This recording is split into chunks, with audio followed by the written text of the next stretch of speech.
Hello दोस्तों, टीचअप channel पर आपका स्वागत है। दोस्तों आज हम लोग फिजिक्स में आगे वाले टॉपिक यानी मिरर पढ़ेंगे। दोस्तों मिरर एक बहुत ही इम्पोर्टेंट टॉपिक है। दोस्तों इसमें बहुत सारे बच्चे को दर्पण के प्रकार में अवतल दर्पण उत्तल दर्पण में कंफ्यूजन होता है। साधारण और आसान भाषा में पढ़ाने की कोशिश कर रहा हूँ कि निश्चित तौर पर आपको दोस्तों समझ में आएगा। इसलिए दोस्तों वीडियो को अंत तक देखें और अच्छा लगे तो चैनल को सब्सक्राइब कर वीडियो को लाइक जरूर कर दे। और कोई क्वेश्चन अगर आपको मिरर से रिलेटेड कोई क्वेश्चन पूछना है तो आप कमेंट बॉक्स में भी पूछ सकते हैं। दोस्तों हम आगे बढ़ते हैं। दोस्तों दर्पण दर्पण हम अपने दैनिक जीवन में भी इसका बहुत उपयोग है। खासकर दोस्तों हम लोग या किसी भी समय अपने फेस को देखने के लिए या बाल को झाड़ने के लिए जिस वस्तु का इस्तेमाल करते हैं ना, वो भी एक प्रकार का दोस्तों मिरर ही है। तो मिरर का यूज हमारे दैनिक जीवन में हर जगह इसकी इस्तेमाल होती है, इसीलिए मिरर को समझने में आपको परेशानी नहीं होगी। तो हम लोग जो दैनिक जीवन में जिस मिरर का उपयोग करते हैं उसमें क्या किया गया है, वो एक ग्लास शीशा का एक वस्तु है जिसके एक ओर हम लोग क्या कलई कर दिए हुए हैं, यानी रजतित यानी कलर कर दिए हुए हैं। तो सामने से हम लोग किसी वस्तु को देखते हैं तो वो जो कलर वाला पार्ट है वो और रे ऑफ लाइट को पास नहीं होने देता है, वो जिसके कारण वहां पे इमेज बनता है। तो दोस्तों इसको हम लोग समतल दर्पण कहते हैं। इस प्रकार अगर आपको दोस्तों मिरर को यानी दर्पण को अगर डिफाइन भी करना है, डेफिनेशन भी देना है, तो आप दे सकते हैं कि वह चिकनी और चमकीली सतह जो नियमित रूप से प्रकाश को परावर्तित करती है, साथ ही जिसका एक सतह कलर रहता है, उसको हम लोग दर्पण कहते हैं। दोस्तों एक आसान सा डेफिनेशन है। और मुख्यतः दोस्तों को जहाँ कंफ्यूजन होता है मिरर के प्रकार में। दोस्तों मिरर का जो प्रकार होता है वो 3 प्रकार का दोस्तों होता है। मुख्यतः दोस्तों मिरर 3 प्रकार के हैं: समतल दर्पण, गोलीय दर्पण और परवलयिक दर्पण। समतल दर्पण की यहाँ दोस्तों बात कर रहे हैं तो समतल दर्पण का जो एक सतह जो होता है वो इस प्रकार का दोस्तों, ये जो है क्या है, समतल दर्पण है। यानी समतल का मतलब होता है प्लेन, जिसका सतह जो है प्लेन है। दोस्तों ये प्लेन सतह है। इधर से हम लोग किसी वस्तु को देखेंगे तो यहाँ पर ये कलर किया गया है, वस्तु को जाने नहीं देगा, तो यहाँ पर दोस्तों क्या बनेगा, प्रतिबिंब, जो हम लोग समतल दर्पण में प्रतिबिंब पढ़ चुके हैं पीछे वाले टॉपिक में। इस प्रकार दोस्तों आगे बढ़ेंगे तो गोलीय दर्पण। यहाँ दोस्तों नाम से स्पष्ट है, गोलीय दर्पण 2 प्रकार का होता है: अवतल दर्पण और उत्तल दर्पण। दोस्तों इसमें बहुत सारे दोस्तों को उत्तल और अवतल में कंफ्यूजन होता है, हम यहाँ को क्लियर कर देते हैं। दोस्तों यानी दोस्तों गोलीय दर्पण जो होता है एक स्फीयर यानी गोलाकार भाग का बना हुआ है। यानी हम कह सकते हैं कि एक खोखला गोलाकार शीशे का एक टुकड़ा है। मान लेते हैं दोस्तों अगर एक गोलाकार एक शीशे का एक खोखला स्फीयर है ना, तो इस स्फीयर को दोस्तों अगर हम यहाँ से काट देते हैं, दोस्तों यहाँ से काट देंगे तो मेरा क्या बन के आएगा, ए पार्ट दोस्तों निकल के आ जाएगा। तो इस प्रकार दोस्तों जो पार्ट निकल के आएगा तो इसमें क्या है ना कि ये तो खोखला है, यहाँ से काटेंगे तो खोखली पार्ट है। तो इसमें दो तरह की बातें होगी, या तो हम दोस्तों इसको बाहर से कलई कर दे और एक इसको हम दोस्तों अंदर से कलई कर दे। 2 बात, एक यहाँ से कलई कर दीजिए है ना, एक पार्ट आपका निकल गया, तो इसी को दोस्तों हम अंदर से कलई कर देते। यहाँ पर 2 मिरर दोस्तों बन गया। ठीक है, जब बाहर से कलई किया हुआ है तो इसका मतलब है दोस्तों हम लोग फेस इधर से देखेंगे, क्योंकि सामने से फेस देखा जाता है। तो अब यहाँ पर ये कौन सा मिरर होगा, तो यहाँ पर 2 मिरर बन गए। यहाँ पर देखना है कौन उत्तल होगा कौन अवतल होगा। इसको दोस्तों पहचानने के लिए आपको साधारण सा ट्रिक बता रहे हैं। दोस्तों मेन हमको ये ध्यान दें, परावर्तक सतह यानी जिधर से हम लोग फेस देखते हैं ना वो सतह ये होगा। तो जिधर से हम लोग फेस देखेंगे उसी पार्ट को देखेंगे। अगर हमको इधर से फेस देखना है तो ये दोस्तों क्या है कि धंसा हुआ भाग है, और इधर से फेस देखना तो उठा हुआ भाग है।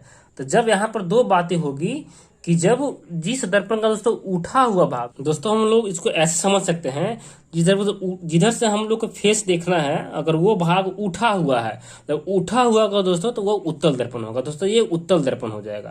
यानी जिधर से परावर्तक सतह रहेगा उस पार्ट को दोस्तों देखेंगे, अगर वह उठा हुआ है तो उत्तल हो जाएगा। इसको दोस्तों हम लोग ऐसे भी लिख सकते हैं, ऐसे भी बना सकते हैं। तो ये दोस्तों क्या है कि परावर्तक सतह होगा तो इधर से इसका कलर किया होगा।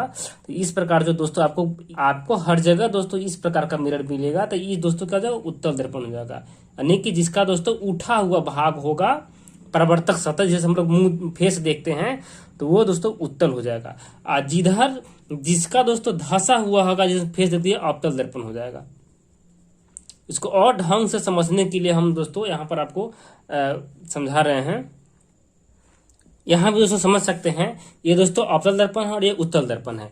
अब अवतल दर्पण को हम लोग दोस्तों इंग्लिश में क्या कहते हैं, कनकेव मिरर कहते हैं, कनकेव कहते हैं। और जो उत्तल होगा उसको कन्वेक्स कहते हैं। यहाँ अगर जो दोस्तों इंग्लिश मीडियम वाले होंगे वो समझने के लिए आप उत्तल अवतल दर्पण में ये केव होता है। तो दोस्तों केव मतलब क्या होता है, गुफा होता है। तो जिसका दोस्तों परावर्तक सतह जिधर से देखना है वो अगर गुफा की तरह है दोस्तों, बुरा हुआ है, तो ये कनकेव हो जाएगा, मतलब एक पार्ट उसका गुफा की केव हो। और कन्वेक्स जो बचेगा वो कन्वेक्स हो जाएगा, और उत्तल जो उठा हुआ भाग क्या हो जाएगा, उत्तल हो जाएगा। तो यहाँ से हम लोग कंफ्यूजन को दूर कर सकते हैं कि उत्तल दर्पण और अवतल दर्पण कहीं भी हो तो हम आराम से पहचान सकते हैं। ये स्फीयर शीशा के बना हुआ ही एक भाग है जिसको हम लोग काट देते हैं बीचों बीच, और काटने के बाद में अगर हम लोग बाहर से कलई करते हैं इस प्रकार दोस्तों, बाहर से कलई कर दिए तो ये परावर्तक सतह दोस्तों क्या हुआ कि ये धंसा हुआ हो गया, तो ये अवतल हो जाएगा। अगर इसको हम अंदर से कलई कर देंगे तो दोस्तों इस प्रकार का बनेगा, तो ये उत्तल हो जाएगा। यानी उठा हुआ मिरर को हम लोग उत्तल कहेंगे और जो धंसा हुआ को हम लोग अवतल कहेंगे, यानी कनकेव और कन्वेक्स। यहाँ से दोस्तों कंफ्यूजन क्लियर हो जाएगा। और एक दोस्तों होता है, यहाँ पर नाम आपको बता दिए हैं कि परवलयिक होता है। तो उसका दोस्तों परवलयिक का मतलब होता है पराबोलिक। तो दोस्तों इस प्रकार का वो जो है पराबोलिक, इसको पराबोला, इसको दोस्तों हम लोग पराबोला कहते हैं। और इसमें एक बगल दोस्तों ये कलर किया रहेगा तो ये पराबोलिक हो जाएगा। ये क्या होगा दोस्तों, पराबोलिक। ये दोस्तों पैराबोलिक मिरर है। इस प्रकार दोस्तों मैंने मिरर में मुख्यतः देखा कि समतल दर्पण जिसका एक सतह दोस्तों क्या होता है, प्लेन होता है, समतल होता है। और गोलीय दर्पण में दो देखा, एक अवतल और उत्तल। अवतल में दोस्तों ये होता है, उत्तल ये होता है। इसमें कोई दिक्कत नहीं होना चाहिए कंफ्यूजन में।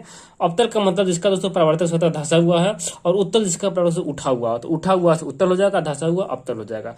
जिसका इंग्लिश वाले बच्चे के लिए केव मतलब जिसका केव दिखेगा वो अवतल हो जाएगा, यानी कनकेव हो जाएगा, और जिसमें केव नहीं दिखेगा वो कन्वेक्स हो जाएगा। और दोस्तों ये पैराबोलिक हो जाएगा। तो मेन हमको दोस्तों पढ़ना है उत्तल दर्पण और अवतल दर्पण।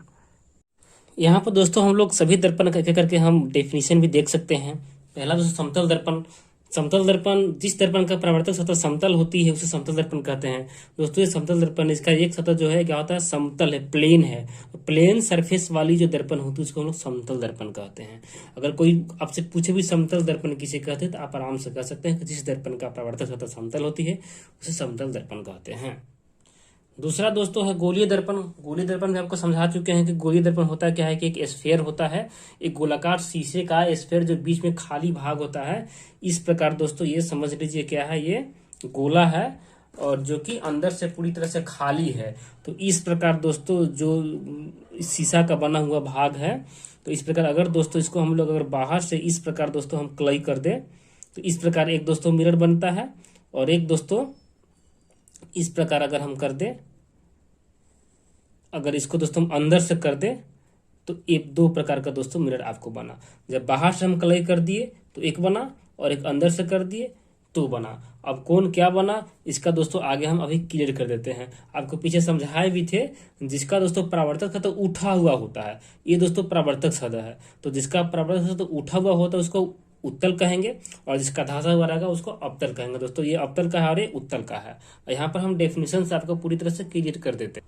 दोस्तों ये अवतल दर्पण है, इसको हम लोग इंग्लिश में कनकेव मिरर कहते हैं। जिस दर्पण की परावर्तक सतह धंसी रहती है अवतल दर्पण कहलाता है। और परावर्तक सतह दोस्तों इस प्रकार अगर हम इसको बनाए फिगर, तो ये दोस्तों मिरर है जिसका कह रहा है परावर्तक सतह धंसी रहती है।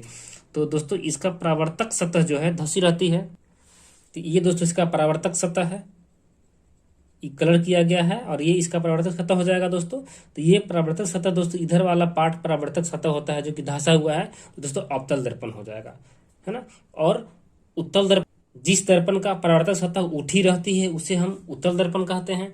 अब इसका दोस्तों परावर्तक सतह उठी रहती है, हम इसको ऐसे भी कर सकते हैं, इसको हम अंदर से कलई कर देंगे तो इस प्रकार दोस्तों जो मिरर बनेगा इसकी परावर्तक सतह हो जाएगा, ये उठा हुआ है, तो ये दोस्तों अब उत्तल दर्पण हो जाएगा। तो यहाँ पर दोस्तों कोई कंफ्यूजन नहीं है, यानी उत्तल दर्पण जिसका परावर्तक सतह ही मेन होता है, जिसे हम लोग फेस देखते हैं, उठा हुआ होगा तो उत्तल और धंसा होगा तो अवतल दर्पण हो जाएगा।